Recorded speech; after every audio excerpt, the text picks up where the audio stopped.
Hello everyone, स्वागत है आपका गवर्नमेंट एग्जाम्स अड्डा में। दोस्तों, मैं हूं Umanath Pandey, CBSE affiliated school में बायोलॉजी लेक्चरर हूं। आपके साथ में डिफरेंट बोर्ड एग्जाम से रिलेटेड ऑथेंटिक अपडेट्स शेयर करता रहता हूं और आप हमसे कई सालों से लगातार जुड़े हुए हैं। बच्चों, आज इस वीडियो में मैं स्पेशली बात करूंगा सीबीएसई क्लास 12th के बच्चों के बारे में, चाहे रेगुलर हो, इम्प्रूवमेंट हो, कंपार्टमेंट हो। किस बारे में बात करूंगा वो थोड़ी देर में आप जान ही जाएंगे, लेकिन उससे पहले मैं थोड़ी सी पर्सनल बातें कर लूं। हालांकि अगर आप इसको नहीं सुनना चाहते तो 2-3-4 मिनट का स्किप करके आप आगे की अपडेट्स देख लीजिए। बच्चों, अभी 3-4 दिन पहले हमने आपसे रिक्वेस्ट किया था कि बच्चों आप लोग तमाम लोगों के वीडियोज़ देखते हो जो कि प्रोफेशनल यूट्यूबर्स हैं, जो कि दिन भर में 6-7 वीडियोज़ बनाते हैं। मोदी जी की, शिक्षा मंत्री जी की, सबकी थंबनेल में लगाते हैं, फ़ोटो लगाते हैं और मिर्च मसालेदार खबरें देते हैं, और आप लोग लाखों की संख्या में उन वीडियोज़ को देखते हो, जबकि उसमें इन्फॉर्मेशन के नाम पर कुछ नहीं होता है। क्योंकि आप खुद समझदार हो, इतने बड़े क्लास में आप पहुंच गए हो, तो आप जानते हो कि जब कोई अपडेट आता है तो कहीं हफ्ते में, 10 दिन में, 20 दिन में एक अपडेट आता है सीबीएसई का, और या तो आप उससे जुड़े हुए हों, उसकी इंटरनल मीटिंग्स में हिस्सा ले रहे हों, या तो फिर आपका कोई अपना हो जो इस तरीके की इन्फॉर्मेशन दे, या आप अपने स्कूल में टीचर हों, तो बात बनती है कि आपको ये सूचनाएं मिल रही होंगी। एक ही सूचना घुमा घुमा के बच्चों को डराना, बच्चों को बेवकूफ़ बनाना, बच्चों को बरगलाना, अपने लिए सपोर्ट तैयार करना, तो ऐसे तमाम लोग कर रहे हैं। तो हमने कहा था बच्चों आप उनको कर रहे हो, और जबकि मैं ऑथेंटिक अपडेट्स देता हूँ।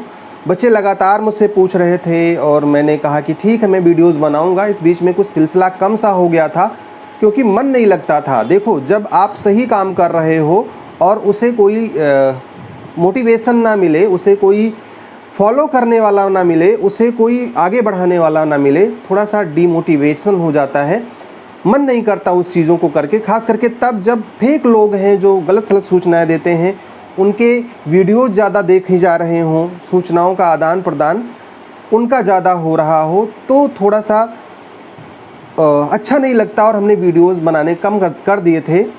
बच्चों ने रिक्वेस्ट किया तो हमने कहा बच्चों मैं बनाऊंगा वीडियोज़ और ऑथेंटिक अपडेट्स फिर से लेकर के आऊँगा। पिछले साल भी लाया था और उम्मीद करता हूँ कि आगे भी लाता रहूँगा, लेकिन मुझे आपके सपोर्ट की ज़रूरत है। आप इन वीडियोज़ को कम से कम दूसरे बच्चों में शेयर कर दो, वीडियोज़ को लाइक कर दो, क्योंकि अगर ऑथेंटिक अपडेट्स मैं देता हूँ तो उसके बदले में आपका सपोर्ट हमें चाहिए। और उस वीडियो में हमने खास किसी के बारे में ना तो किसी का नाम लिया था, अगर आपने देखी हो तो देखी हो, नहीं तो वो वीडियो देख लीजिए। किसी का कोई नाम नहीं लिया था, बस इतना बताया था कि शिक्षा मंत्री की, मोदी की फ़ोटो लगाएंगे, बड़े बड़े बैनर बना करके, चैनल वाला और न्यूज़ वाला बना करके बेवकूफ़ बनाएंगे और दिन भर में 6-7 वीडियोज़ अपलोड करेंगे। पिछले 3 दिनों से लगातार मुझे धमकियाँ मिल रही हैं, ईमेल्स आ रहे हैं, क्योंकि जो हमारा अबाउट सेक्शन है हमारे चैनल का, उसमें ईमेल आईडी दिया हुआ है। कुछ लोगों को हमारा व्हाट्सएप नंबर भी पता है और उस पे भी धमकियां आ रही हैं, उनके बच्चों के द्वारा आ रही हैं। कुछ 3 यूट्यूबर्स की भी ऐसी पोस्ट हमको लग रही है जो उन्होंने हमको करी है धमकी भरी। और हुआ क्यों है, 1-2 तो मुझे जो पता चला, क्योंकि किसी बच्चे ने जाकर के उनके चैनल पर ये कह दिया कि यहाँ पर ऑथेंटिक अपडेट्स नहीं मिलती, यहाँ पर बेवकूफ़ बनाया जाता है। अगर आपको देखना हो तो गवर्नमेंट एग्जाम्स अड्डा यूट्यूब चैनल है, उस पर जाकर के देखिए, ऑथेंटिक अपडेट्स वहाँ मिलती हैं। अब उन्होंने हमको ईमेल किया कि अपने गुर्गों के साथ, अपने गैंग के साथ में, हमारे साथ में ऐसा कर रहे हो, कमेंट करवा रहे हो, हम तुमको उड़ा देंगे, ये कर देंगे, वो, मतलब बहुत सारी बातें उन्होंने लिखी। मैं यहाँ नहीं बता सकता क्योंकि एक शिक्षक हूँ, कोई मैं गुंडा नहीं हूँ, और ना तो मेरा ऐसा कोई उद्देश्य है कि मैं गैंगवार यहाँ करने आया हूँ। इन्फॉर्मेशन शेयर करना है। किससे शेयर करना है? अपने बच्चों से शेयर करना है। और जब अपने बच्चों से कोई बात की जाती है तो उसमें लाग लपेट नहीं होनी चाहिए, उसमें अपनत्व की भावना होनी चाहिए, उनको बेवकूफ़ बनाने की कला नहीं होनी चाहिए। तो हमने कहा, मतलब मैंने रिप्लाई किया कि भाई ऐसा बोल क्यों रहे हो, मैंने आपको क्या कहा, क्या आपका नाम लिया? उन्होंने कहा कि तुमने ये बोला है कि योगी का शिक्षा मंत्री का, मोदी जी का फ़ोटो ये सब लगा करके, तो हमारे यूट्यूब चैनल पे बहुत सारे वीडियोज़ में ऐसा लगा हुआ है, तुमने हमें को टारगेट किया है। हमने कहा भाई आपको तो मैं जानता हूँ, मतलब वीडियोज़ हमने भी देखी हैं, लाखों के सब्सक्राइबर्स हैं आपके, कभी कभी मैं भी आपसे सूचनाएं ले लेता हूं, लेकिन क्यों मैं टारगेट करूंगा? तो उन्होंने कहा कि आपने थोड़ा सा ये बताया कि मोदी की फ़ोटो है शिक्षा मंत्री की, तो मेरे पे, तो हमने कहा आप खुद देख लीजिए, आप पे नहीं है, 20-25 लोगों पे है, लेकिन अगर आपको ऐसा लगता है तो बच्चों को बरगलाना बंद कर दीजिए। तो उन्होंने कहा मैं तुम्हारा चैनल बंद करवा दूंगा, तुम्हारे सब्सक्राइबर्स में घटवा दूंगा, अपने चैनल पे मैं कह दूंगा सारे बच्चे अनसब्सक्राइब कर देंगे। हमने कहा देखिए आपको जो करना है करिए, अगर हमारे बच्चे हमको दिल से सपोर्ट करते होंगे तो सब्सक्राइब भी करेंगे, लाइक भी करेंगे, शेयर भी करेंगे, और उनको आप नहीं दबा सकते, खरीद तो आप नहीं सकते ना, किसी को ज़बरदस्ती तो नहीं कर सकते। और जो सच्चाई में ताकत होती है वो झूठ में नहीं होती। उन्होंने कहा कि आपको क्यों इतना लगता है, आप खुद से अपना एक बना लो, स्टूडियो बना लो, तुम भी 20 वीडियो बनाओ। तो हमने कहा किस चीज़ पे बनाए भाई 20 वीडियो, जब कोई अपडेट ही नहीं है।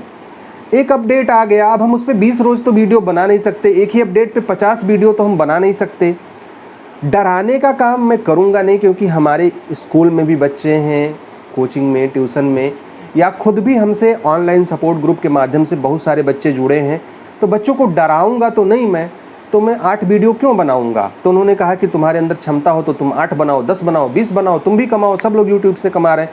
हमने कहा ठीक है, यूट्यूब से कमाना एक अलग बात है, लेकिन डरा के कमाना एक अलग बात है। मैं ये काम नहीं करूँगा और आपको भी ऐसा नहीं करना चाहिए। फिर उन्होंने कुछ बच्चों को लगा दिया, बच्चों को हमारे पुराने व्हाट्सएप नंबर का पता है, तो उसमें गालियाँ वालियाँ आने लगीं। हमने कहा भाई देखो, एक शिक्षक होने के नाते मर्यादित व्यवहार करना मेरी आदत में शुमार है और मैं मर्यादित व्यवहार ही करूँगा, लेकिन अगर ये पानी हद से गुजरेगा तो बहुत सारे रास्ते हैं, उस पर भी मैं ट्राई करूँगा। तो उन्होंने कहा कि मैं अभी जा करके अपने, फिर से उनका एक ईमेल आया, मैं यहाँ स्क्रीनशॉट वगैरह नहीं दिखा रहा हूँ क्योंकि मुझे झगड़ा नहीं करना, ना बवाल करना है, उनको जो करना है करेंगे। उन्होंने कहा मैं अपने चैनल पे बोलूँगा कि उनका अनसब्सक्राइब कर दो, मैं अपने फॉलोअर से बोलूँगा, टेलीग्राम पे हमारे इतने फॉलोअर हैं, यूट्यूब पे इतने हैं, व्हाट्सएप पे इतने हैं, फेसबुक में इतने, और सब तुम्हारा चैनल अनसब्सक्राइब कर देंगे। जो तुम्हारे 70-72 हज़ार लोग हैं, बचेंगे 600-700। हमने कहा ठीक है। और उन्होंने कहा मैं तुम्हारा कैरियर चौपट कर दूँगा। हमने कहा भैया क्या चौपट करोगे, अरे मेरे पास इतना टाइम नहीं है, स्कूल से ही टाइम नहीं मिलता। स्कूल की बहुत बड़ी रिस्पॉन्सिबिलिटी, एग्ज़ाम कंट्रोलर की एग्ज़ाम रिस्पॉन्सिबिलिटी हमारे कंधे पर है। पूरे एग्ज़ाम का काम मैं खुद का देखता हूँ अपने स्कूल का। इसके अलावा भी सीनियर एकेडमिक कोऑर्डिनेटर हूँ, चीफ एकेडमिक कोऑर्डिनेटर हूँ अपने स्कूल में। बहुत सारे बच्चों को वहाँ पढ़ाता हूँ, घर पे भी मौका मिलता है तो पढ़ाता हूँ, फिर इंटरनेट से ऐप से जुड़ा हुआ हूँ। क्या हमारा कैरियर तुम चौपट करोगे। और जिस स्कूल में मैं पढ़ाता हूँ, जहाँ पर भी पढ़ाता हूँ, वो बहुत बड़ा स्कूल है, उसका नाम सुन करके तुम कांप जाओगे।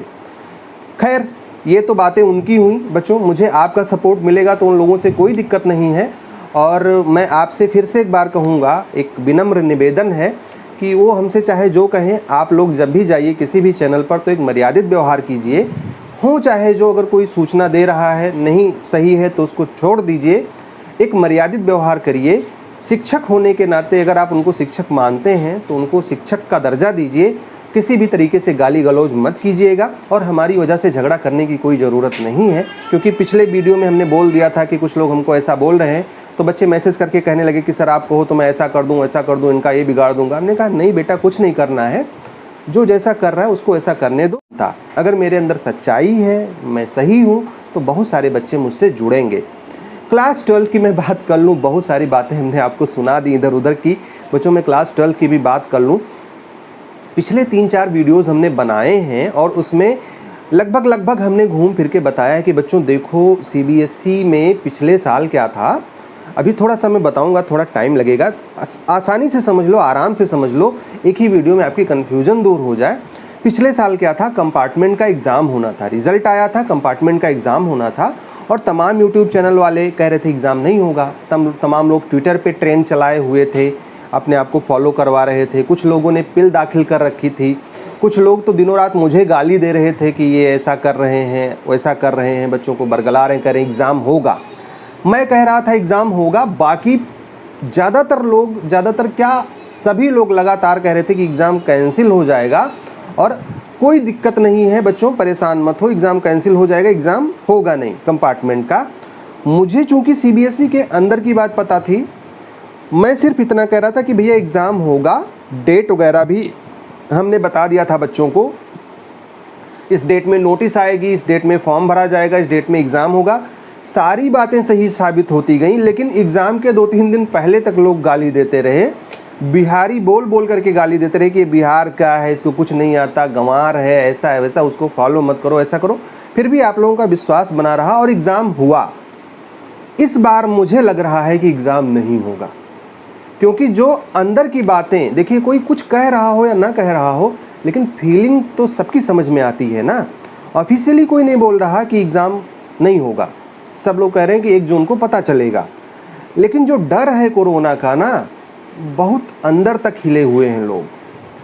अगर किसी की खुद से पूछो भैया करवाओगे एग्ज़ाम, अरे कैसे पॉसिबल है इस कंडीशन में, जब हम हैं 4 लाख से ज़्यादा केसेस आज निकल रहे हैं, तो कोई ऐसा नहीं कि हम 10 दिन में कंट्रोल कर ले जाएंगे और 10 दिन के बाद मीटिंग होनी है जिसमें डिसाइड होना है। तो जो मुझे लगता है बच्चों, जो लोगों से बात करके पता चलता है, वो यही पता चलता है कि एग्ज़ाम संभव नहीं है।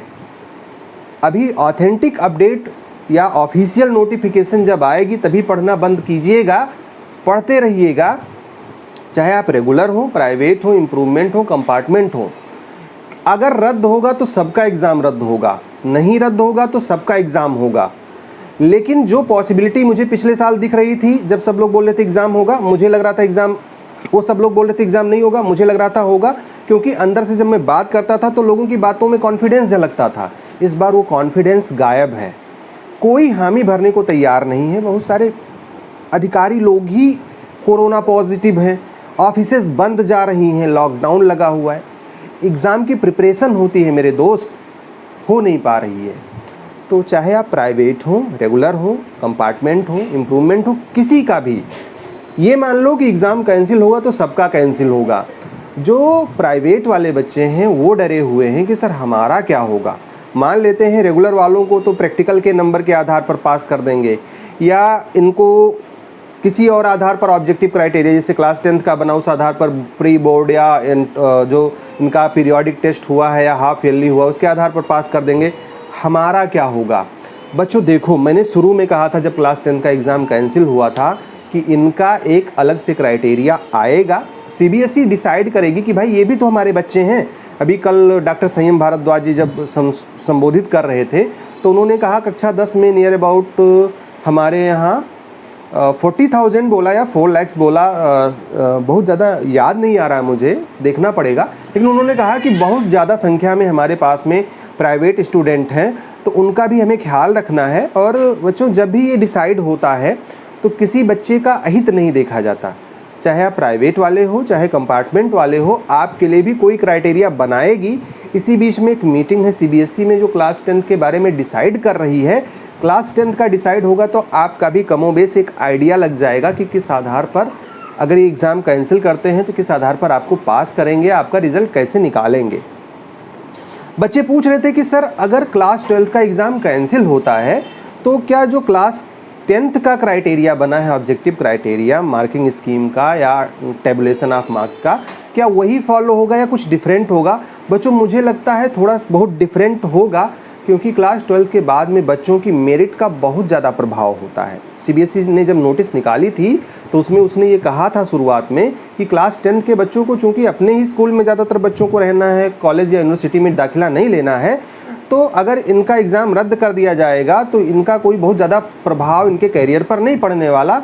लेकिन क्लास 12th का एग्ज़ाम अगर रद्द होता है और आपको नंबर कम मिलता है किसी वजह से, तो आपके करियर पर उसका प्रभाव पड़ेगा। आपका एडमिशन अच्छी जगह नहीं हो पाएगा, आपको मनचाहे कोर्स में दाखिला नहीं मिल पाएगा, या हो सकता है उसका और भी कोई दुष्परिणाम हो। तो सीबीएसई अगर क्लास 12th के लिए फ्रेम करेगी तो कुछ ऐसा क्राइटेरिया वो बनाएगी जिसमें मैक्सिमम बच्चों को फ़ायदा हो, किसी भी बच्चे का नुकसान ना हो, ये बात ध्यान में रखेगी सीबीएसई। तो इसीलिए मैं कह रहा हूँ थोड़े दिन का इंतज़ार कर लीजिए। बहुत ज़्यादा वीडियोस इस पे नहीं आ सकती क्योंकि कोई अपडेट है नहीं ऑफिशियल। अगर कोई अपडेट आएगा तो मैं गारंटी के साथ कह रहा हूँ आपको बताऊँगा।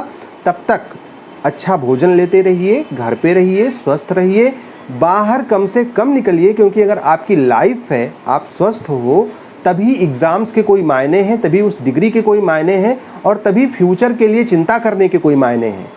अभी आपका पूरा ध्येय, पूरा उद्देश्य ये होना चाहिए कि आप खुद को और अपने परिवार को सुरक्षित रखें। जो इन्फॉर्मेशन की बात होगी सीबीएसई की, मैं बता देता हूँ। सीबीएसई की कोई भी अंदर की छोटी सी भी खबर होगी तो मुझे सबसे पहले पता लगेगी, ये मैं आपको एश्योर करता हूँ। अपने स्कूल के एग्ज़ाम का पूरा वर्क मुझे देखना है तो सारी सूचनाएं मुझे मिलती हैं।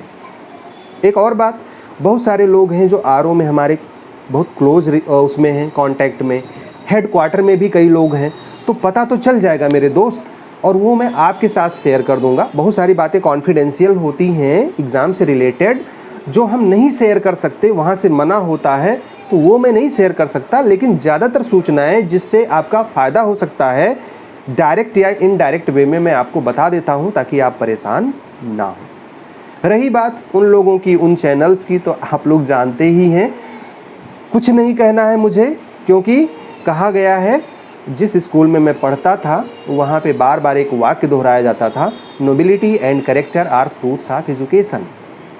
शिक्षा के दो गुण हैं, चरित्र और शालीनता। तो अगर आप विनम्र हैं, अगर आप में विद्वता है तो विनम्र बनना भी सीखिए, और मैं विनम्र रहने की कोशिश कर रहा हूँ। जब पानी सर से ऊपर गुजरेगा तो मैं कलम उठा सकता हूँ, तो बगावत का हथियार भी उठा सकता हूँ। और आपका सपोर्ट अगर मुझे मिल रहा है ना, तो मुझे किसी से डरने की क्या ज़रूरत है। बाकी आप खुद ही समझदार हैं कि आपका सपोर्ट मुझे मिलेगा कैसे। ज़्यादा से ज़्यादा सब्सक्राइब कर लीजिए, लाइक और शेयर किया कीजिए, यही उनके लिए सबसे बड़ा हथियार है, और इसी तरीके से हम उनको पिछाड़ सकते हैं। हमारी शुभकामनाएं आपके परिवार के लिए हैं। आप लोग स्वस्थ रहें, प्रसन्न रहें, और ताज़ा अपडेट्स के लिए हमारे साथ बने रहें। All the best, may God bless you. Thank you for watching this video.